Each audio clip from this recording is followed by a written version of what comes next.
Hi, guys. Welcome to Real Food Recovery. We are on episode 57. Today, we are going to be talking about dopamine and its connection to food addiction. But before we get into that, I have to say hello to my partner and sister, Jamie. How's it going? Hi, good to be here. Good to be here. Glad. Super. Well, let's go ahead and get started into this. This is one of my favorite topics, and we're going to start out by diving a little deeper into what dopamine is. The best way I know how to describe it is, that feeling you get when you eat a bite of pizza or a birthday cake and the food goes straight upstairs versus downstairs. You feel it in the brain. It's this powerful surge or radical rush. Then you are afterwards left wanting more and more and more versus that feeling of being satisfied when you're done eating. In fact, you might even be thinking as you're eating the first piece, how can you get more? Um, you're planning while you're consuming your first piece. You're literally making plans of how am I going to get more. You don't even know if you're going to be hungry yet, but you're already making plans. You know who you are. You know who I'm talking to out there. This happens because the reward center has come alive. It's woken up. It's on fire, and it's now seeking even greater satisfaction. That's the brain's need for more dopamine. It can be highly addictive, desperate for another hit, versus serotonin. That's another feel-good neurotransmitter. But for example, serotonin will leave you complete, calm, happy, satisfied. It's not driving you for more. It's satiated with what you've given it. Dopamine is this dramatic spike where serotonin has more of a gentle effect. Yes, yes. Dopamine is a neurotransmitter and it occurs naturally in our bodies, and we can't directly take it in as a food or a drug. However, it is completely possible to get addicted to any activity or substance, such Mm-hmm. as food, that increases our dopamine levels. Addictive substances, including foods, stimulate the release of dopamine, which is the major neurotransmitter in the brain's reward circuit. It is the release of dopamine that reduces it is the release of dopamine that induces feelings of well-being or Mm-hmm. euphoria. Regularly giving into cravings for junk food may be a sign that someone is experiencing food addiction or emotional eating. Mm-hmm. So now that we have the problem, an understanding of the problem, we need to talk about something a little deeper. Is dopamine good or bad? The answer is yes to both. So let's jump in. Yeah. So let's think back to the things that we have done to satisfy the need for dopamine. This is going to get scary for just a minute. We all have those war stories of these extremes we have gone to capture that hit or that high. For me, it was eating the frosting off of the top of a 9 by 13 cake, because I'd rationalize if you just eat the top half, that's cutting so many calories, right? And this cake, we were at a family gathering. It's my dad's favorite cake. It's like this lemon apricot cake, and the icing is just more of a glaze. I literally sat down with that pan in front of me. I was having a moment, and I was just literally eating the top half off. My sister had to come and remove it manually from my death grip on that pan. I could not stop, even though I was embarrassed. I was physically and emotionally in pain. It's strange because it's counterintuitive. I was in physical pain in my gut, yet my brain still had this itch. I couldn't scratch any other way than to just keep eating something that was killing me. It so I was so in so much emotional pain that I was in the fetal position because I could not stop for fear of that last bite. It's like that scarcity feeling of scarcity, and it's weird because in the brain you're afraid it's going to end, but you're also in terror. When will this stop? It's the most bizarre thing. It's when your brain and your gut are not communicating, it's like this major disconnect, and it feels like your body is turning on itself. It's literally attacking itself. And I could go on and tell many more similar stories, but really it's all the same story. It would just be different locations, different people, different setups, but the real estate would be the only thing that changed, but the story always the same. And you find yourself eating way past the point of satisfying hunger. And this happens over and over again, even though you swear, I'm never doing that again, because you're so miserable afterward. But you're using food to get high, and you're giving food a job it was never designed to do. All these things, even though did all those things, even though I knew I would end up sick, literally sick. And so here's what's really interesting when you break it down. I was in pain before I ever even got it started on eating this trigger food, because I already knew how this story is going to play out. Is that twisted or what? It's the mental anguish of processed food that has terrorized me for decades, mostly because I didn't know a way out until we created real food recovery. I mean, really, it's been a process, but until you and I created this system for recovery, I really didn't understand how to fully escape it. I was close, but just missing a few pieces. But isn't that crazy how your body, your brain is literally sending you two messages at the same time? Don't stop, don't stop. Please stop, please stop. I'm in so much pain. Yes. And there's Yes. just the things aren't firing together. It's wacky, Yeah. wacky. What Agreed. about you? Have Yeah. any of That this was sound familiar? absolutely. Yep. Same experiences, first 33 years of my life. And Mhm, I mhm. don't know that I ever really thought, stop, stop, stop. Oh, Uh, really? not at the beginning. Um, but as I progressed and as my addiction progressed, I definitely would think stop. But I think that I just kept seeking the the just like we hear in drug addicts talk about, they're Yeah. seeking that high, that they're chasing that. Sometimes they'll say the first high. For me, it wasn't the first high, it was the high that I thought I could find, and in the food, which of course was absolutely not true. So let's talk about how we all got hooked on dopamine. By the way, we want to be clear, dopamine is not all bad. We need it for survival. You know, obviously we have to use dopamine because it helps us find food and clothing and shelter, as well as, to procreate. It fires above baseline levels when the brain interprets it as something we need to survive. So we know the higher it goes, the faster it goes, and the more it Mhm. reinforces in our brains. The problem is when we're exposed to these substances, that release is a powerful hit, and we want to recreate that experience, combined with the fact that we've become a society of instant gratification, Right. which, by the way, we've become a society of instant gratification because society has adapted itself to appeal to the way our brains are structured, Mhm. looking for instant gratification. So it's not Mhm. that, let me be very clear, there's nothing wrong with us.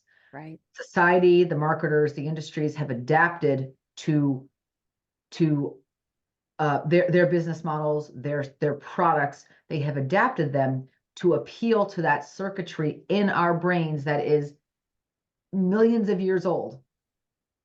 So again, there is nothing wrong with us. We are acting exactly the way we were programmed to act, given the environments we're in. So I just want to be very clear about that. In our culture, we have access to just about anything at our fingertips. Yeah. So our brains are having to process a fire hose release of dopamine on a regular basis. And because we're getting used to this constant release of dopamine, we are now constantly looking for it. Our tolerance levels have increased, right? We need more to Mhm. feel the same level of okayness as we did before. Our society really has shifted from one of scarcity, where we would go out and dopamine kept us on the hunt for more Yeah. things that would keep us alive. Uh, and that is a scarcity mode. Now society has gone to one of abundance. And I don't just mean mindset of abundance, because that's healthy, but a society of abundant food and things that hook us, that is not healthy. So our brain is still in its natural primitive state and is not caught up to the environment we're living in. Right. So it's really not so much a dopamine problem. It's that our brain chemistry is not wired to adapt to the environment we're in.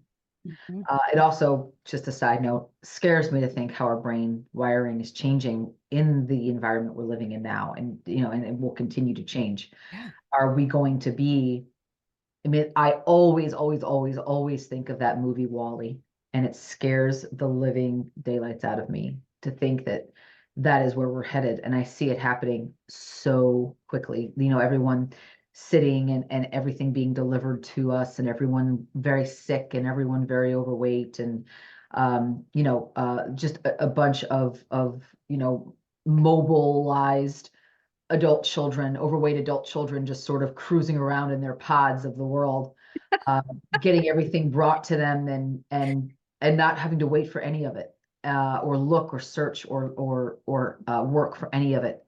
It is terrifying to me. Are you talking about the Jetsons? It basically, no, Wall-E George was kind of Jetson. like the Jetsons. Wall-E was kind of like the Jetsons, for sure, for sure.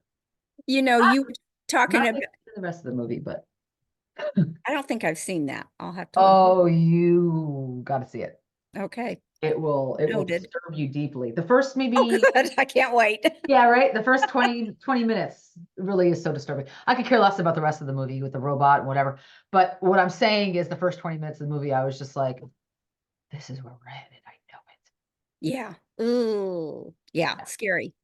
Well, this is partly why we're doing what we're doing, right? To That's right. try and slow down and shift this freight train. That's So right. you were talking a little bit about that fire hose of dopamine, but I'm going to ask you just as a side note, when you were a kid, did anybody ever hit you with a garden hose? I mean, with water at full Sure. force? Have you ever had that? Yeah. So that's strong, right? So if you think about just a regular garden hose, how powerful that is at full force. If when we talk about dopamine being a fire hose to the brain, if everyone can process that image of extreme power behind a simple garden hose, imagine the force behind this fire hose that's got to be, what, 100 times more powerful. It's basically too much of a hit for the brain to manage. You think about firemen, doesn't it take two or three firemen to even hold steady a fire Yes. hose when they're putting out a house Yes. fire, or it's Yes. that powerful. So, and have you been to Vegas and seen the Yes. Bellagio, those Mhm. firework, or not fireworks, but water Mhm. shooting, the water and music? I always picture that in my head when I'm thinking about a burst of dopamine. So the Very food true. industry has capitalized on these facts and engineered these processed food with the greatest amount of combination of salt, oil, and sugar to the highest bliss point, hence resulting in hyperpalatable food-like substances that hyperaddict our brain cells. Interestingly, drug addiction is located in the same place of the brain as Mhm. processed food addiction. So we might scoff at those who can't get off drugs and make a mess of their life. But the question becomes, when we see the obvious effects of these foods that are made to cause our bodies harm, why can't we just stop once we understand that these foods are killing us? Why do our bodies call and crave for foods that cause us migraines, depression, anxiety, inflammation, diabetes, weight gain, now links to dementia and affects our jobs, relationships, and travel, just to name a few? And it's still so hard to stop, even though we have all this education. Why is that? Where is the malfunction, the disconnect in our bodies? Yeah, it really comes down to the mismatch between our primitive brain and our modern ecosystem. In Yeah, essence, when our brain sees pizza, for instance, it automatically sees it as essential for survival because that's how strong those grooves in our brain have, crazy. have been carved in response to the combination of salt, sugar, and fat that are in pizza. Think about it. Pizza is salt, sugar, and fat. I'm sorry, I don't. Somebody can say, "Oh, well, there's not really any kind of fat in pizza crust." Well, maybe not, but there certainly is in the cheese, and there's a ton of salt in the sauce, and there's sugar in And the sugar in sauce, the sauce, yeah. and probably some sugar in the crust. So Ye- pizza, and if you put a sugar cured meat like pepperoni on top of a pizza, it's like double whammy. And then now the pizza companies are coming out with, I've seen the commercials in the crust with all the crap in the cheese crust. filled, yeah. I That's the number one binge food. Am I right? Isn't I it would assume. America's number one? I would assume because Yeah. it never really said it. I've never heard anyone after eating a a mass marketed pizza, say, that really hit the spot. And I just am satisfied and feeling wonderful. I've never heard anybody. You're always miserable after Yeah. pizza every time. Yeah. There's a comedian named Jim Gaffigan, and he talks his whole Yes. shtick years ago about Hot Pockets. And he said, nobody's ever been like, I'm going to summarize it, but basically nobody's ever been like really proud of themselves for eating a Hot Pocket. Nobody's ever been like, it was the best decision I've ever made all day, was eating that Hot Pocket. And you burn your tongue every Yes. single time Yes. on that stupid hot Yes. sauce. Yes. Lava hot, he calls it. Yes. And he's right. So really, if you think about this, this is our hyperactive neural pathways that's how they behave after repeated exposure to these kinds of foods. In other words, we're reacting exactly as we were designed to react, as I said earlier. And if you think about it, don't you think understanding these basics helps remove the shame and blame out of the equation? I mean, it certainly did for me. Once I understood this, I was Mm-hmm. like, oh, well, I'm a Mm-hmm. perfectly designed human responding in a perfect way to a imperfect environment. And again, if we'd never been exposed unknowingly, would we have ever taken the first bite? I don't think so. It's a great question, right? These are all great questions. I know I have never tried any form of drugs. Why? Because I'm a huge chicken and that kind of stuff scares me to death. It's never even been an interest. I knew from the earliest age that will hurt you, and it's like the hot stove. I knew not to touch that, not even mess around with that. The idea of doing something that risky was terrifying, and I knew I could get hurt or addicted or worse, killed. So I was never even tempted to try any of that. So I do understand that I was exposed to processed food without my knowledge and understanding. So then I have to ask myself, if I knew in advance what path this would have taken me down, would I have ever taken my first bite? I mean, I hope not. It sure would have saved me a lot of pain and suffering. It certainly would have helped if there were societal warnings of the dangers similar to warnings that come from drug, alcohol, tobacco. So, and I'm sure my parents didn't know either. That was just when frozen TV dinners were becoming a thing, and my parents were experimenting with box dinners and things like that. They had no idea. How could they possibly have known? And we just did what everybody else on the block was doing too. But Jamie, if you understood completely, would you have been able to use logic and never taken that first bite of brownie? And before you answer that, that same fear I've always had around drugs after getting off sugar, I know that now I have that same respectful fear around sugar. Um, it's something that after being in recovery for a few years, the idea of ever having to take a first bite again, it's terrifying to me. I mean, it's like danger, warning signs, flashing sirens and things like that. But what about you? Do you have an opinion if you knew in advance? Oh, I was too young. I was too young. I knew that tasted good, and when I ate it, I felt pleasure, and I just kept seeking the pleasure. I was way too young. I was so 4 years old And when it I was was starting to eat accessible. food. Yeah, exactly. It was Eh, accessible, and if it wasn't, I figured out how to make it accessible. Whether it was, a lot of sneaking the food, or raiding cabinets, or I learned very early to carry purses. So I would be the old lady at 5 years old shoving things in her purse. I would, because I could just bring it back home and eat it. And it's Well, so funny because now I will carry the smallest bag and not for that reason, but just because spent so many years carrying heavy purses filled with crap. I do a small purse too. I mean, Yeah, it's basically a corn purse with a strap, but I don't want exactly. those heavy, bulky Nope. things. But when you were exposed at that young age, that's part of the point of this whole thing is Yeah, our parents didn't really understand the dynamics. There's no no, way. no, Processed food addiction, it wasn't even really talked about.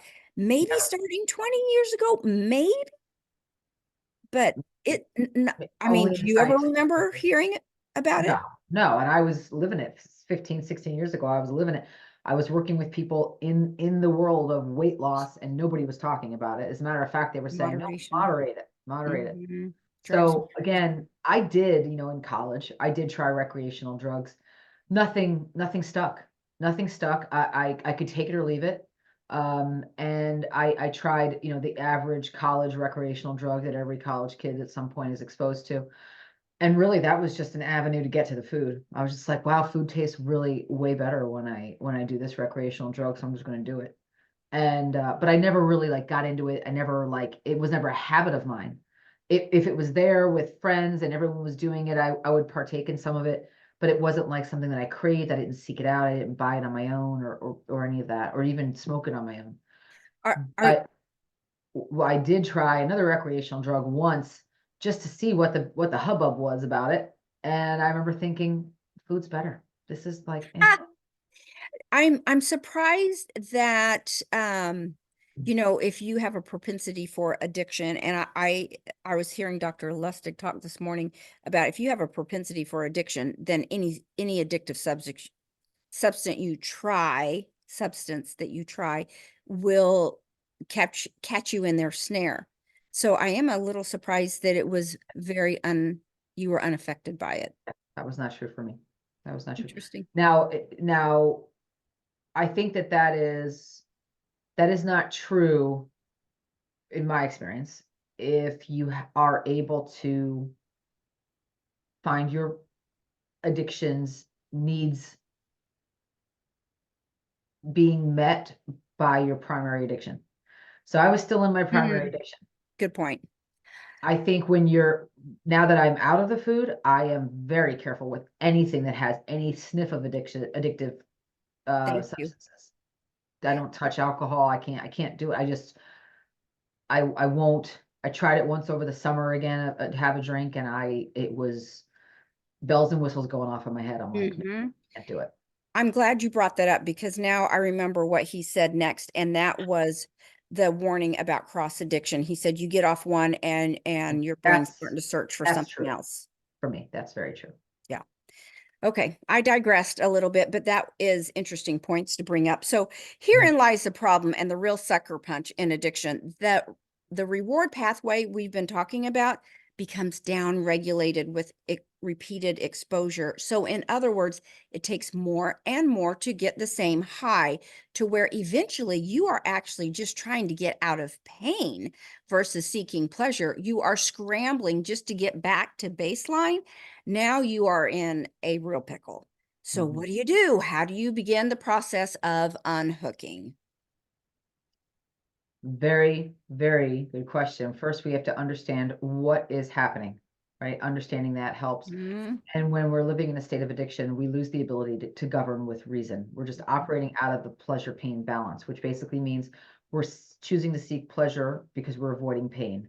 And it's not that we are, so let me be clear, when we eat food and those of us are using food and we're eating when we're not hungry, many times or all the time, some researchers and doctors would say all the time, we're eating because we're avoiding the pain of withdrawal. We're not right. eating seeking pleasure at that point. That's right. Or we're seeking, like, we're not mindfully seeking pleasure.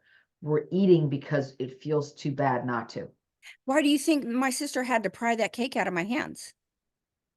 Right. It Right. wasn't because I was needing it. I was too terrified to stop. It was going to hurt. Right. Sorry, I And interrupted. yeah, and in other words, as addiction progresses, when we use, we're just trying to get back to a homeostasis. And this is Hmm. really the ugly truth about addiction and why Yeah. we see in movies addicts shaking, scratching, looking for a Hmm. hit. They're just trying to get out of pain or their withdrawal. So we have to look addiction in the eyes and address it. This starts with abstinence. It's the only way getting off our drugs of choice long enough to give our body a chance to recalibrate to its normal factory settings. And for we know in food addiction and specifically sugar and some of the processed chemicals that are in foods, that can take, for sure 3 to 5 days, upwards of 7 for most people. Hmm. And it can take about a month for our body to begin to readjust and to really be firing on all cylinders again. Hmm. Putting barriers and reminders between us and our drug of choice to help reduce the dopamine deficit state is a must. So for us in real food recovery, we don't necessarily call them barriers, but they are branches of recovery that we have our members focus on.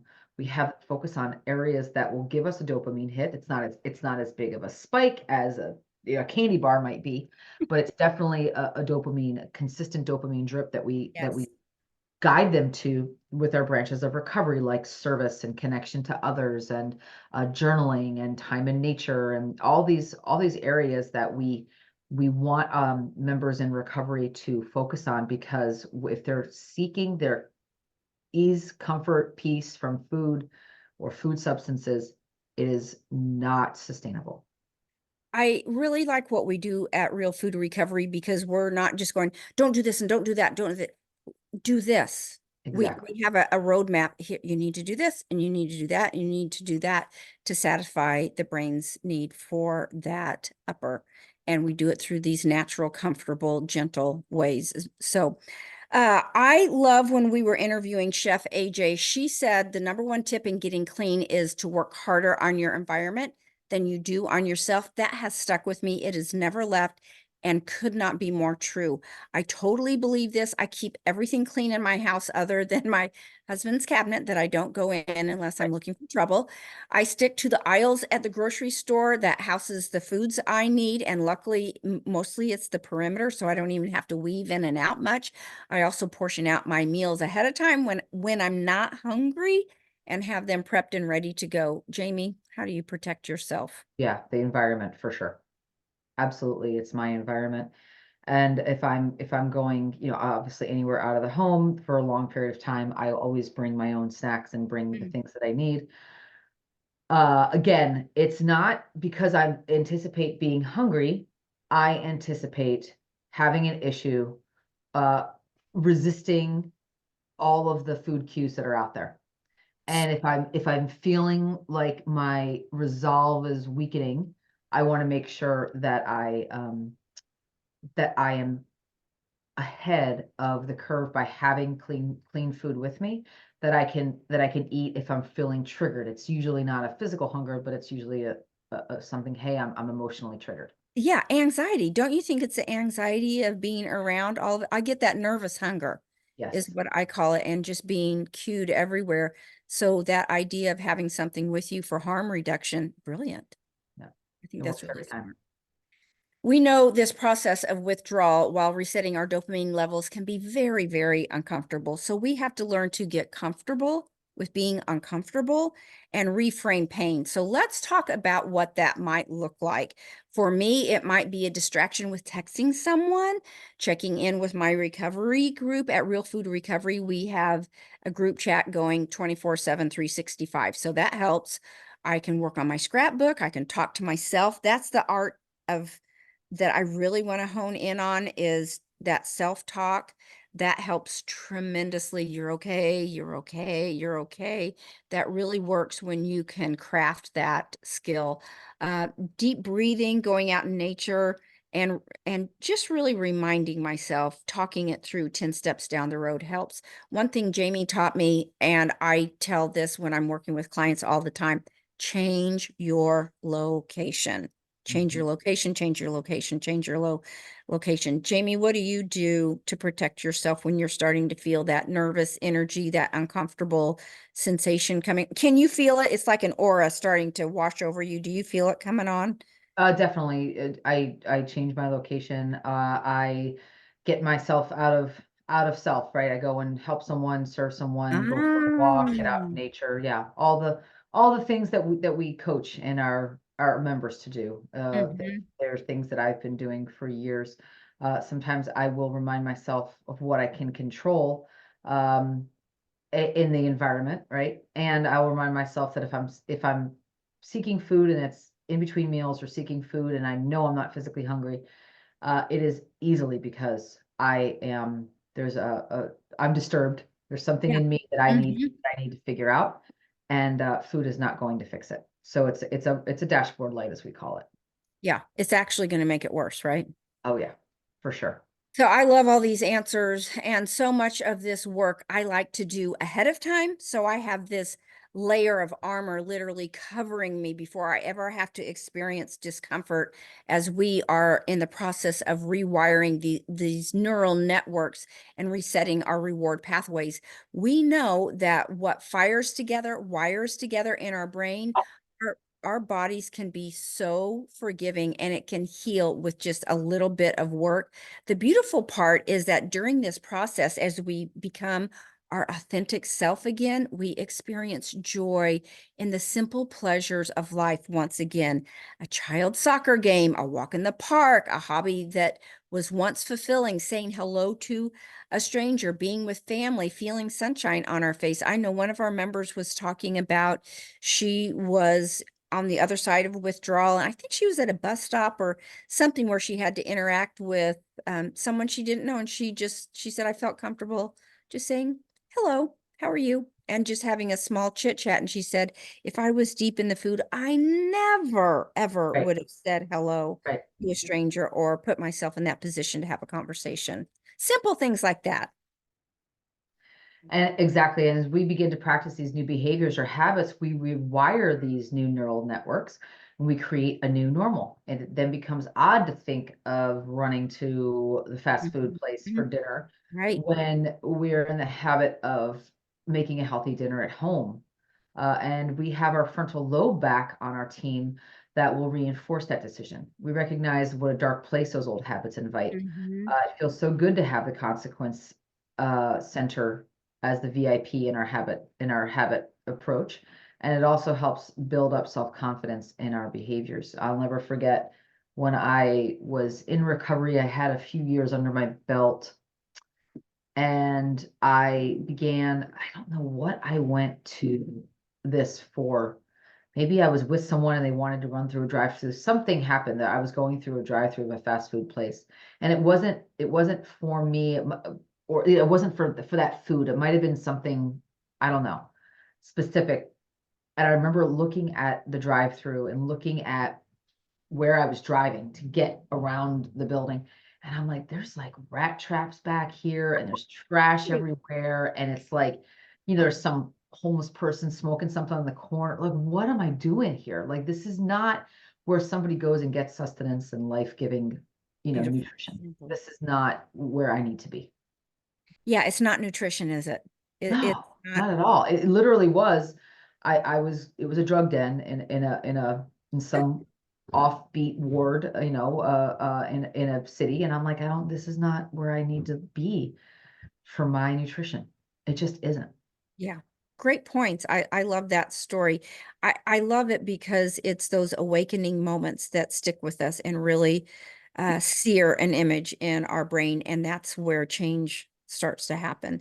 And all of these points are so true. Plus, it really helps if we know as we're going through withdrawal that things are going to get better, that this is just temporary. And that's another one of those things that you can say to yourself when you're in the middle of having a deep craving. We know they last about 20 minutes or so. If you can remind yourself, somehow tap into that frontal lobe of the consequence center and say, this is just momentary, this will pass, like clouds passing by. You can even visualize that this is going to set your timer for 20 or 30 minutes and say, it will be gone. And I'm going to be so happy. My future self is going to thank me. But I think recovery always takes work wherever. I mean, I've been deep in it for 3 years. Jamie is way past me and much more evolved, but I hear her saying it still takes work. I think it will always take work. And I'm actually grateful for that because I don't want to feel like I can ever let my foot up off the gas pedal. But the work changes and becomes more manageable. Agree, Jamie? More manageable with time. It changes from the beginning to deep into it.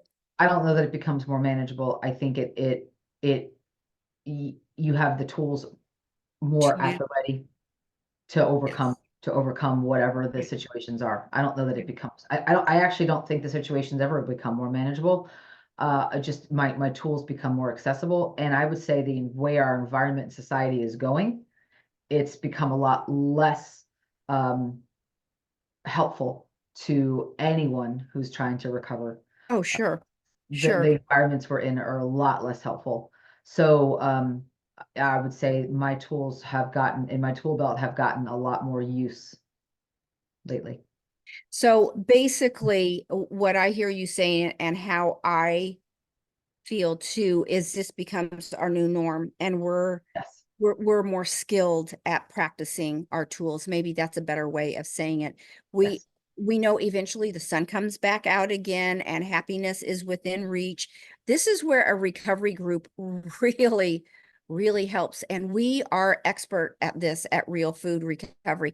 By the way, in the past 3 years, no one has had to pry a cake out of my hands, like I said before. So FYI, that feels really good. And I don't have to be in that constant fear anymore of when is this devil going to rear its ugly head and take over my body, where I literally lose all control. I don't want to be that victim anymore. I don't want to live in that dark, fearful place.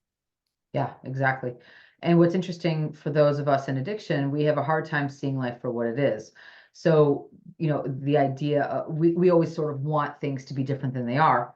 And I think that that's somewhat the human condition, but I think those of us who are highly sensitive and or maybe just have wiring for the addiction pathways in our brain to take over more often than they don't, that really is important for us to say, okay, I want to get my blood flow back from my midbrain to my Mhm, frontal lobe. I want to get it out of that amygdala, out of that ancient primitive brain mhm, that is all about pleasure seeking and all about pain avoidance. I want to get it out of the blood flow out of there into my frontal lobe where I can make executive function decisions. I can mhm, actually say, okay, I'm going to think logically. So there is a huge disconnect that happens when we're in the primitive brain, making it difficult to see the cause and effect of our behaviors because we're literally just about pleasure, pain, mhm. pleasure, pain. We're not thinking about the consequences of that pleasure or pain avoidance. We're not thinking about it. So it is really a delusional state. I agree. And we have to reset the reward pathways, allow Mhm. communication between our decisions and our frontal lobe. So when we're deep in the food or in the addictive substance, whatever it is, we really, because our blood flow is not in the consequences section of the brain, it's not in that, evolved part of our brain, we are not able to see that there are the our way out of what we're doing. We're Yeah. really I know it's crazy. And so that's why I think, and I'm curious what your opinion is on this. The main goal of recovery is just to move the blood flow from the center brain, the addiction center, back to our frontal lobe. All the yes, skills we work on, all the tools we work on is just in one sentence is shifting blood flow back to the frontal lobe. which can be achieved in dozens of ways. From deep breathing exercises to changing your location to get calling a friend, anything we can do to get out of that place of fight or flight, Yes. that primitive brain state, getting us to say, okay, let me get back into that frontal lobe. And it could be really just as simple as some deep breathing. It could also be something more involved where you have to actually get yourself to a different place. Hmm. Yeah, I love this conversation. So abstinence really is the only way to allow for that circuitry to reconnect and make informed decisions moving forward. In other words, the circuits we use most often strengthen. So in abstinence, we operate from our frontal lobe and it gets stronger and becomes more dominant. While when you're deep into the addiction center or reward pathway is our place of greatest activity of immediate reward, and we are behaving in a very primitive way. Yes. Keeping all this in mind, we have to acknowledge it may take longer than 30 days. Mhm, 30 days is just the first part of habit change. mhm. And while we'll start to feel better after the first week or two of withdrawal, it's more realistic to really say, okay, it's going to be upwards of 12 weeks even. So that's 3 full months Mhm. uh, for us to realize some true healing that's taking place. We are always at the risk of relapse, especially when food that we're exposed to all the time uh, Mhm. is just kind of barraging us again Yeah. and and Yes. wearing our defenses down or wearing our tools down or waiting for us to be tired or stressed out enough to let Mhm. our defenses down. We really, at RFR, we want to make sure that not only do our leaders all have multiple years in recovery, we know that those of us who are leading the community, we are just as susceptible to lapses as our members are. And when we do have lapses, it's important for our leaders to talk about it with our members so that they understand that it is something that we all deal with. And what are we going to learn from it? Totally, because recovery is not linear. You've seen that line of string that's all zigzaggy everywhere. Yes, yes, That's the way we learn. And those lessons, those are the lessons that really stick too. But yes. uh and that's why I love our community so much, because it's a safe place to fall. And we have the skills and the tools to help people when they have these side steps to get right back on track in a loving, supporting, compassionate way. And the biggest message that we have is just never give up. Just don't ever give up.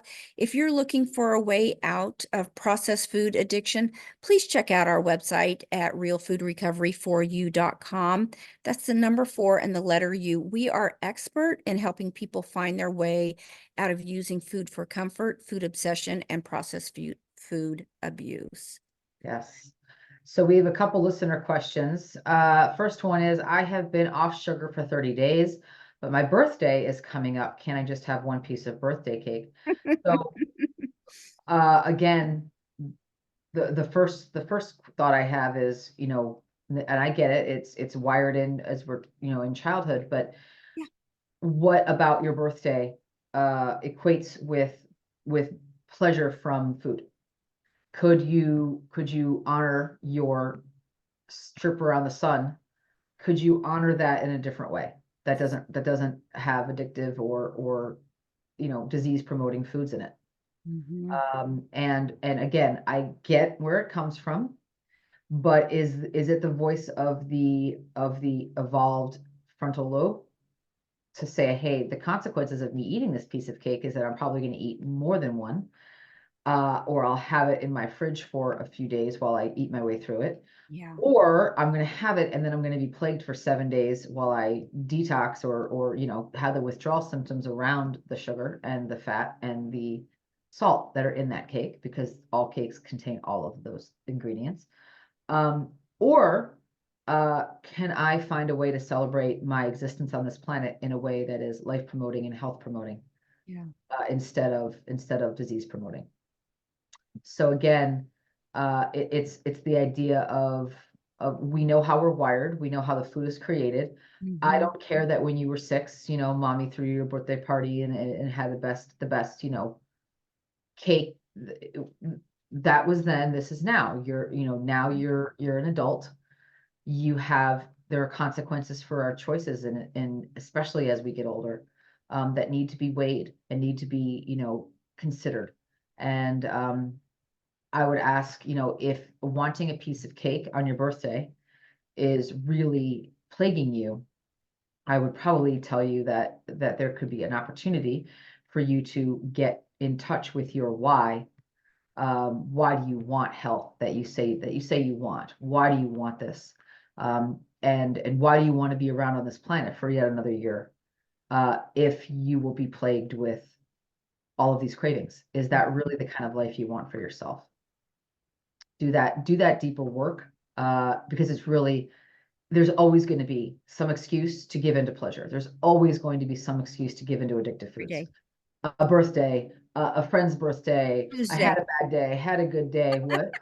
Tuesday. It could just be Exactly. Tuesday. Yeah, it doesn't matter. It doesn't matter. Now It tacos go with Tuesday. I mean, it's just, please, it doesn't stop. please. No, it doesn't. There's always going to be a reason. Your addictive voice, the primitive brain, will find any way it can to get its foot in that proverbial door. Mhm. So just keep in mind that we, as the evolved frontal lobe selves that we have consequences for our choices, good and bad. Every bite, every single bite we takes us closer to the life we want to have or the life we're trying to get away from. It's that simple. I love this topic so much, and you and I have worked with enough people that this question comes up frequently, right? And it has never, in all the time you've worked with people, has it ever worked out for No, anybody to have a piece of cake on their birthday? no, It no.